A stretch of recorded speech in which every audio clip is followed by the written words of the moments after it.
Hello students, welcome to the channel of Vedant classes. मैं Keval sir और आप सभी को जय श्री कृष्ण। तो कैसे हो आप सब लोग? एकदम बढ़िया। तो आज हम आपके लिए लेके आए हैं क्लास 10th साइंस का जो चैप्टर नंबर 15 है अवर एनवायरमेंट, उसका लेक्चर नंबर 3। तो आज के इस लेक्चर में हम बहुत ही इंपॉर्टेंट टॉपिक डिस्कस करने वाले हैं जिसका नाम है फूड चेन। उसकी जो भी सारी डिटेल्स है वो हम पढ़ेंगे इस लेक्चर में, उसके अच्छे से अच्छे नोट तैयार करेंगे। तो जल्दी से अपने कॉपी और पेन निकालो और मेरे साथ नोट्स बनाना स्टार्ट कर दो और पूरा लेक्चर ध्यान से देखना। तो चलिए हेडिंग लगाते हैं।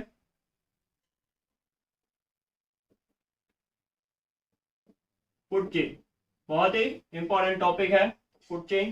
तो सबसे पहले स्टार्ट करते हैं उसकी डेफिनेशन से। तो फूड चेन होता क्या है? The sequence of organism, chain है इसलिए the sequence of organisms through which transfer of energy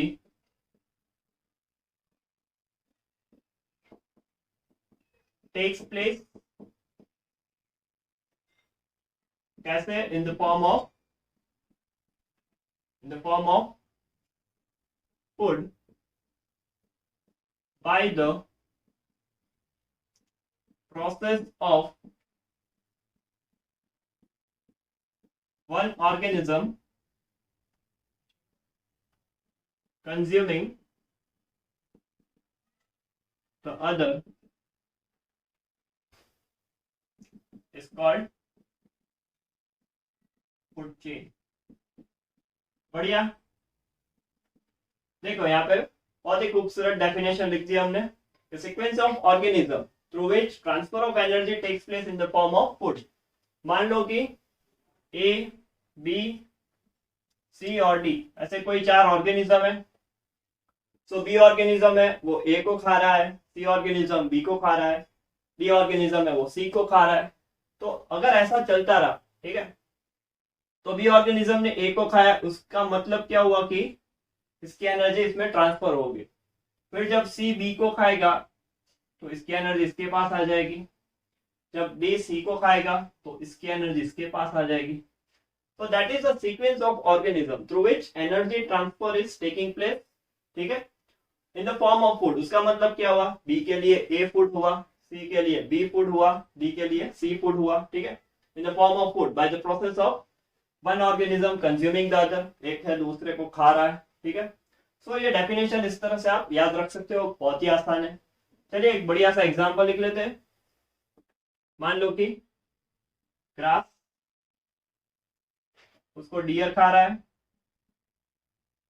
मान लो उसको लायन खा गया। सिंपल। तो ये फूड चेन बन गई। ये क्या है? ये फूड चेन है, ठीक है। एक और एग्जांपल लिख लेते हैं। मान लो कोई प्लांट है, उसको इंसेक्ट खा रहा है, इंसेक्ट को फ्रॉग खा गया, फ्रॉग को स्नेक खा गया, स्नेक को ईगल ने खा लिया। तो ये सब एक दूसरे को खा क्यों रहा है? ठीक है।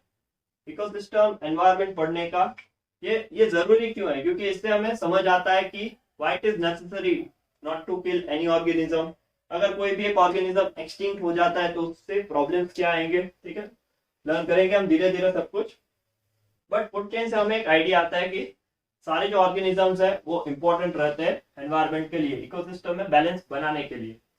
तो यहाँ पे इंसेक्ट ने प्लांट को खाया, फ्रॉग ने इंसेक्ट को खाया। फ्रॉग इंसेक्ट को क्यों खा रहा है? क्योंकि उसको एनर्जी चाहिए, वो उसको खाएगा तो उसको एनर्जी मिलेगी जिससे वो सर्वाइव कर पाएगा। स्नैक है वो फ्रॉग को क्यों खा रहा है? क्योंकि उसको एनर्जी मिलती है। और इस तरह से सारे जो ऑर्गेनिज्म है वो एक दूसरे को खा के एनर्जी गेन करते हैं और खुद सर्वाइव करते हैं। तो सर्वाइवल के लिए ये सारे जो है ऑर्गेनिज्म, उसकी जो सीक्वेंस बनती है उसको हम बोलते हैं फूड चेन। क्लियर हो गया? बढ़िया। चलिए आगे देखते हैं और point. As the food chain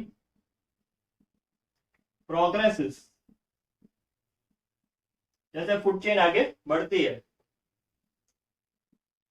the energy transferred to the next organism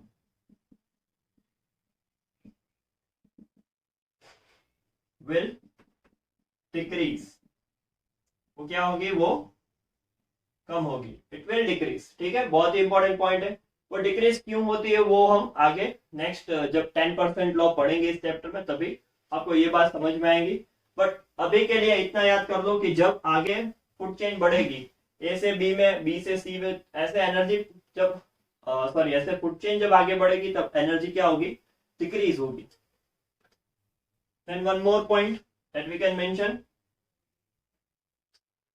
food chain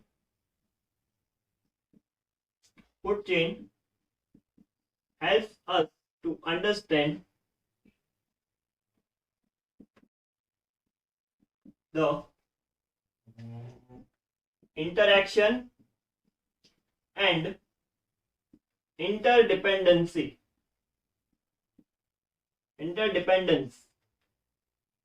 of different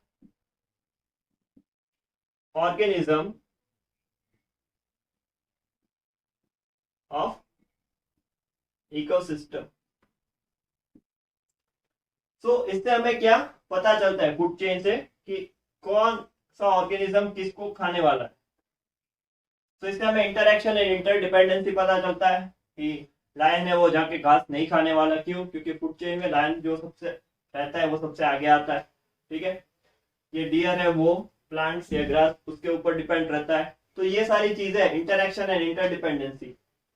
तो मान लो कि कैट है वो चूहे को खाने वाली है, ठीक है, फिर डॉग है वो कैट को खाता है। तो ये सारी चीजें है, ये सारा जो इंटरडिपेंडेंस है वो हमें फूड चेन से पता चलता है। तो ये सारे पॉइंट सबसे पहले इंट्रोडक्टरी है फूड चेन के रिलेटेड, उसको नोट कर लो कॉपी में, फिर आगे देखते हैं। तो जल्दी से इसका स्क्रीनशॉट ले लो।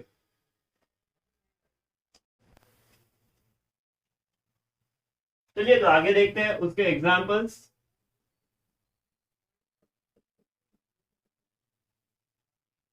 हम जो एग्जाम्पल है वो डिफरेंट ट्रॉपिक लेवल के बेस के ऊपर लिखेंगे। तो एक नई टर्म मैंने बोली अभी, वो है ट्रॉपिक लेवल। ट्रॉपिक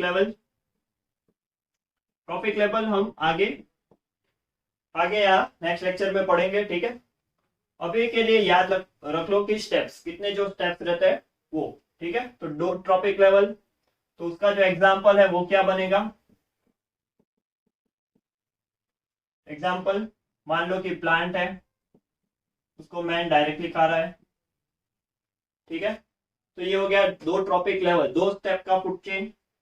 फिर अगर तीन ट्रॉपिक लेवल पे, सो प्लांट, गोट, मैन, ये हो गया तीन ट्रॉपिक लेवल का एग्जाम्पल। चार वाला देख लो, प्लांट, फिर लिख सकते हो आप इंसेक्ट, या फिर लिख लो माइस, कुछ अलग।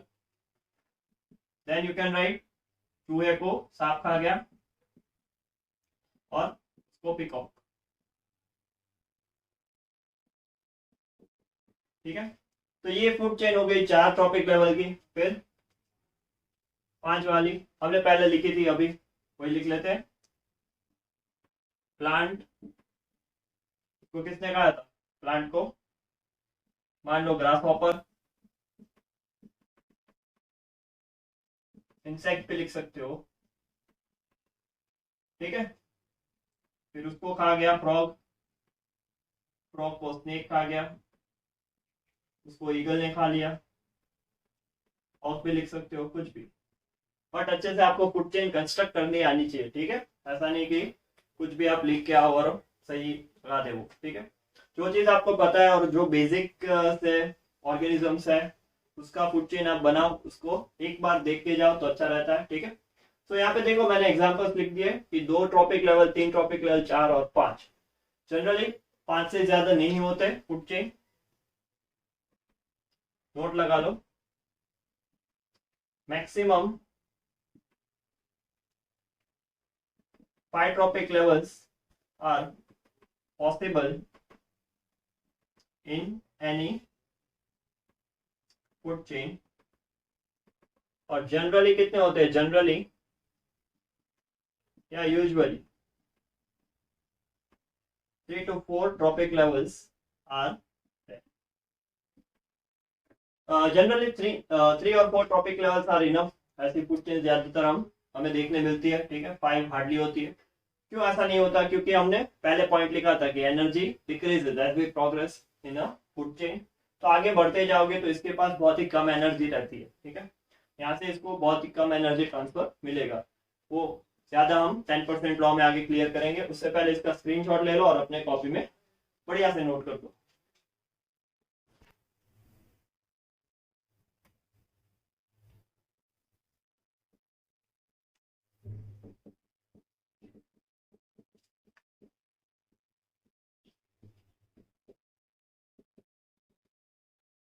चलिए तो अगला टॉपिक देखते हैं, कैरेक्टरिस्टिक ऑफ फूड चेन। बहुत इंपॉर्टेंट टॉपिक है ये। तो जो भी बातें हमें कंक्लूसिवली मिलती है फूड चेन से वो हम यहाँ पे नोट करेंगे। पहली चीज, food chain shows the nutritive interaction among different organisms of ecosystem।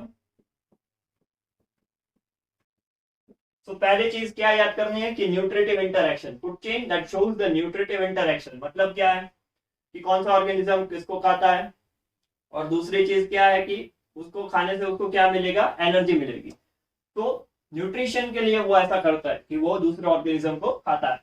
तो first thing is that. Secondly, food chain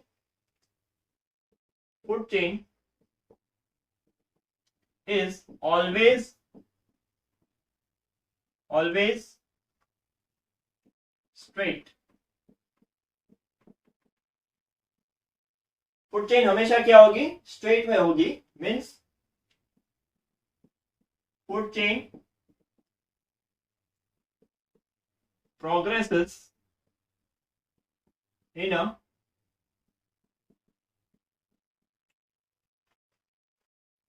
straight chain या straight manner, ठीक है। फूड चेन हमने जो भी सारे एग्जांपल्स लिखे वो एक स्ट्रेट लाइन में लिखे, ठीक है, उसको ऐसे कर्व करके नहीं लिखा। तो फूड चेन हमेशा जब भी मेंशन हम करते हैं तब उसको स्ट्रेट दिखाते हैं, ठीक है। तो food chain is always in a straight line. Line भी लिख सकते हो, स्ट्रेट भी लिख सकते हो, बट कंसेप्ट क्लियर होना चाहिए, ठीक है। चलिए तीसरी कैरेक्टरिस्टिक देखते हैं, omnivorous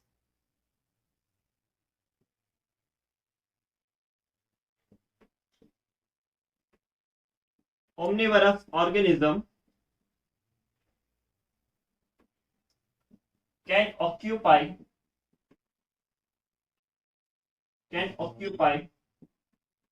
different trophic level in a food chain।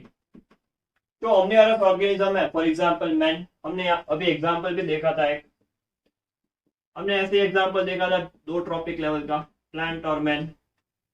दूसरा एक ऐसा एग्जांपल देखा था, प्लांट गॉट मैन, ठीक है। तो यहाँ पे देखो मैन क्या है, ओमनीवरस ऑर्गेनिज्म है, तो इसमें उसका दूसरा ट्रॉपिक लेवल है। यहाँ पे मैन है वो ओमनीवरस ऑर्गेनिज्म है, इसमें इसका तीसरा ट्रॉपिक लेवल, ठीक है। So omnivorous organism can occupy different trophic levels in a food chain, ये बात क्लियर रखनी है। चलिए नेक्स्ट पॉइंट देखते हैं, फोर्थ वन। तो फोर्थ पॉइंट जो है वो हमने अभी लास्ट वाले बोर्ड में नीचे लिखा था नोट में। Usually there are 3 to 4 trophic levels in a food chain. Usually क्या होता है, 3 या 4 ट्रॉपिक लेवल होते हैं फूड चेन में। sometimes there can be maximum 5 trophic levels, ठीक है। कभी कभी 5 ट्रॉपिक लेवल रहते हैं, but usually there are in majority of the food chain you will find 3 or 4 trophic levels. बढ़िया है.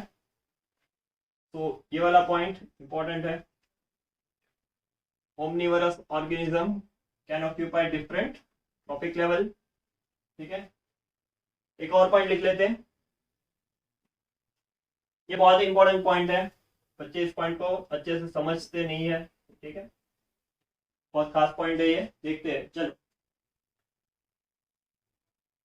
इन a food chain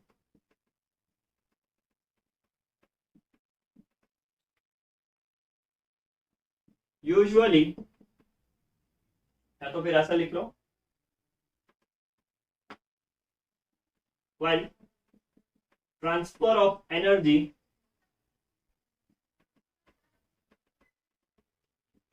takes place. जब भी एनर्जी ट्रांसफर होता है, जब फूड चेन में एक ऑर्गेनिज्म दूसरे को खाता है, तभी क्या होता है? Generally 80 to 90% of energy is lost in form of heat. 80 to 90% energy is lost in form of heat. यानी उसका मतलब क्या है? ब्रैकेट में लिखते हैं, डाइजेशन में यूज होगा. वो ऑर्गेनिज्म खुद कंज्यूम करेगा खुद की बॉडी डेवलपमेंट में. अगर हमने खाना खाया, अभी मैं वर्क कर रहा हूँ, तो मैंने जो खाना खाया उससे मैं एनर्जी डिराइव की है और उससे यहाँ पे वर्क हो रहा है. तो डाइजेशन है, ग्रोथ है, रिप्रोडक्शन, रिपेयर, ये सारी चीजें जो बॉडी के अंदर होती है. ठीक है, स्पेसिफिक ऑर्गेनिज्म इंडिविजुअल के अंदर जो होती है, उसमें 80 to 90% एनर्जी कंज्यूम हो जाती है. And about 10% of energy is transferred to next trophic level या फिर ऑर्गेनिज्म. बहुत ही इंपॉर्टेंट पॉइंट है. ठीक है, तो जो 10% एनर्जी रहती है, अबाउट 10%, जो हम एप्रोक्स बोलते हैं, उसको हम आगे भी पढ़ेंगे 10% लॉ में. तो हमने पॉइंट लिखा था पहले वाले बोर्ड में कि जनरली जब फूड चेन प्रोग्रेसिव मैनर में आगे बढ़ती है, तब एनर्जी डिक्रीज होती है. वो डिक्रीज क्यों होती है? क्योंकि ए में से बी में जब एनर्जी जाएगी तो ए की 10% जाएगी, फिर बी में से जब सी में एनर्जी जाएगी. ठीक है, यहाँ पे लिखते हैं हम एग्जाम्पल के फॉर्म में. मान लो ए में से बी में जाएगी एनर्जी, तो वो ए की 10% जाएगी. ठीक है, फिर बी में से सी में जाएगी तो वो बी की 10% होके जाएगी. यानी उसका मतलब क्या है? इसके पास 500 जूल है तो इसके पास 50 जूल जाएंगे, 10%. इसके पास 5 जूल, फिर उससे डी में अगर गई तो उसके भी 10%. So energy is continuously decreasing. ठीक है, और इसे क्या बोलते हैं? यहाँ पे लिख देता हूं. This is called second law of thermodynamics. अगर पूछ ले कि ये किस लॉ के ऊपर फॉलो करता है इसको, तो आपको लिखना है सेकेंड लॉ ऑफ थर्मोडायनेमिक्स. ठीक है, तो थर्मोडायनेमिक्स का सेकेंड लॉ क्या है कि जो भी चीज रहती है उसकी एफिशिएंसी कभी 100% नहीं होती. कुछ ना कुछ तो लॉस होता ही है. कोई भी अगर मशीन रहा, ये ऑर्गेनिजम्स है, जो ट्रांसफर ऑफ एनर्जी है वो कभी 100% नहीं होगी. There will be some amount of energy, but in this case there will be a lot of amount of energy that is consumed, or you can say lost in the form of heat. तो ये क्या है? heat, digestion, growth, reproduction, repair and lot more that is occurring inside the body of an individual organism. बढ़िया है. so बहुत सारे important points है, इसलिए मैंने कहा कि फूड चेन है वो आपको लर्न करना है, इसके इंपॉर्टेंट पॉइंट्स है वो बनाने हैं. ठीक है, तभी जाके आप इसको अच्छे से अंडरस्टैंड कर पाओगे. बढ़िया है. So न्यूट्रिटिव इंटरैक्शन है, स्ट्रेट लाइन में रिप्रेजेंट करते हैं. Omnivorous can occupy different trophic levels. There are 3 to 4 trophic levels and maximum there can be 5 trophic levels, right? And where transfer of energy takes place, 80 to 90% energy lost in the form of heat and about 10% is only transferred to the next organisms या फिर बोल लो next trophic level. And this is known as second law of thermodynamics. ठीक है, इसको नहीं बोलते but second law of thermodynamics के ऊपर ये बेस्ड है. ठीक है, तो जल्दी से इसका स्क्रीनशॉट ले लो, बड़े अच्छे से इसे अपने कॉपी में नोट कर लो, फिर आगे देखते हैं.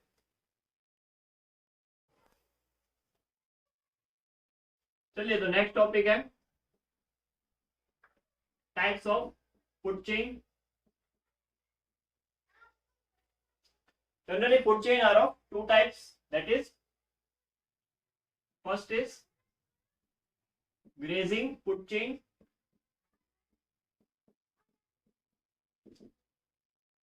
जो ग्रेजिंग फूड चेन है वो, चलिए, तो ग्रेजिंग फूड चेन है वो स्टार्ट किससे होता है? It starts with producers. Grazing food chain है वो प्रोड्यूसर से स्टार्ट होता है. देन सेकेंड इज कि ग्रेजिंग फूड चेन के अंदर भी सब टाइप्स रहते हैं. तो first, that also based on the ecosystems, right? So first is grassland ecosystem और दूसरा जो है वो है pond ecosystem. ठीक है, ग्रासलैंड इकोसिस्टम और पॉन्ड इकोसिस्टम. नाउ एक एग्जांपल लिखते हैं दोनों का. सबसे पहले क्या आएगा? प्रोड्यूसर्स, फिर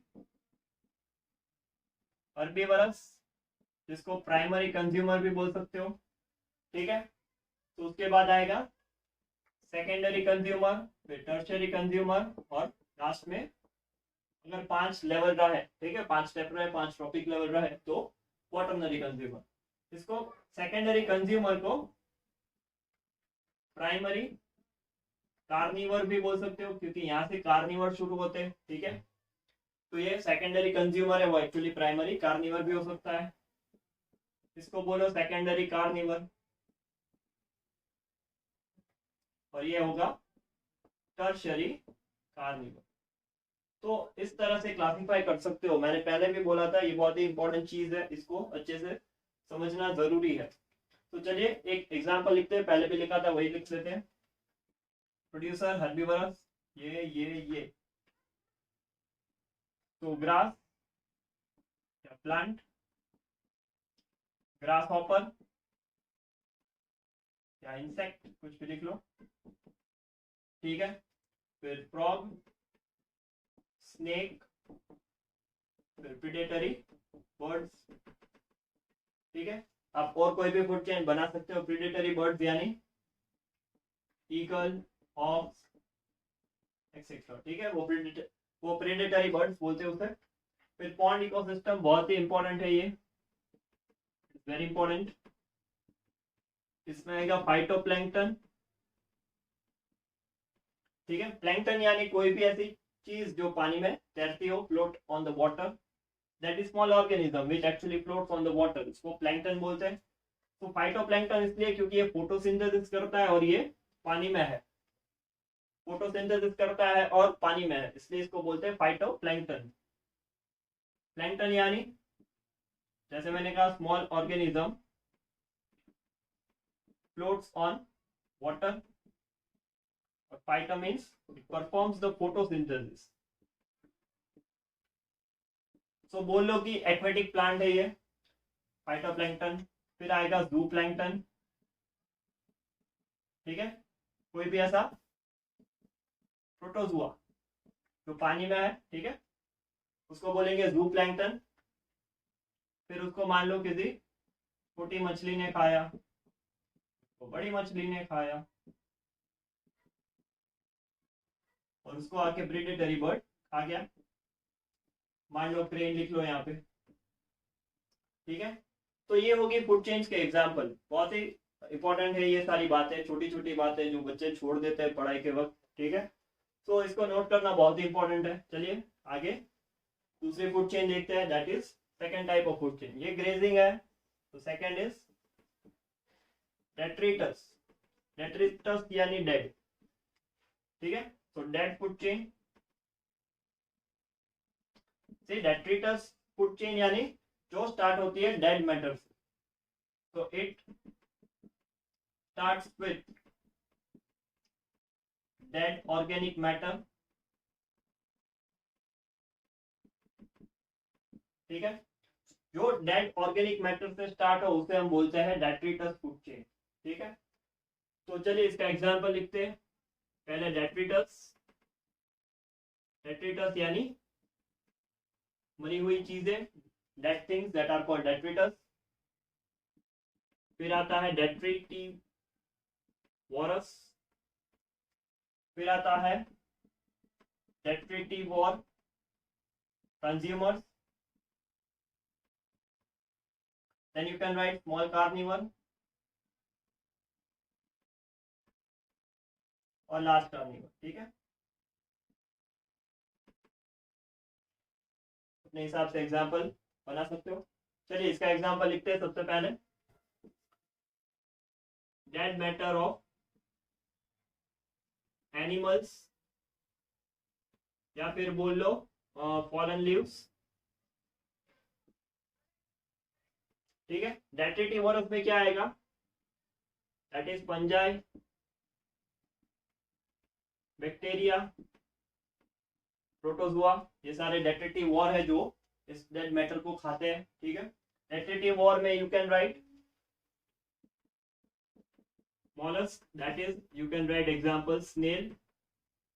फिर स्मॉल कार्निवर, उसमें मिनोज लिख दो, that is small fishes। then you can write predatory birds at the end। ठीक है, तो ये फूड चेन ऐसे चलती है पूरी, जिसमें क्या होता है, ये जो सारी चीजें है ये डिकम्पोजर्स है। डेट्रिटिवोरस आर एक्चुअली द डिकम्पोजर्स। ठीक है, तो इसकी भी खुद की फूड चेन होती है, बहुत ही इंपॉर्टेंट चीज है। एक और एग्जांपल लिख लेते हैं फॉलन लीव्स का। Fallen leaves, then earthworm, then you can write blackbird, then you can write at then blackbird को मान लो हॉक ने खा लिया। तो this are the examples of detritus food chain, जिसमें डेड थिंग्स डिकम्पोज हो रही है और आगे बढ़ रही है। ठीक है, तो बहुत ही इंपॉर्टेंट चीज है, जल्दी से स्क्रीनशॉट ले लो और नोट कर लो इस, बहुत ही इंपॉर्टेंट चीज। ले लिया स्क्रीनशॉट, नोट कर लिया। तो आज का हमारा ये लेक्चर यहीं पे खत्म होता है। हमने जो भी सारी डिटेल्स फूड चेन के रिलेटेड जो भी थी वो हमने इस लेक्चर में देख ली। सो इसी तरह पढ़ाई करते रहो, आगे बढ़ते रहो। All the best.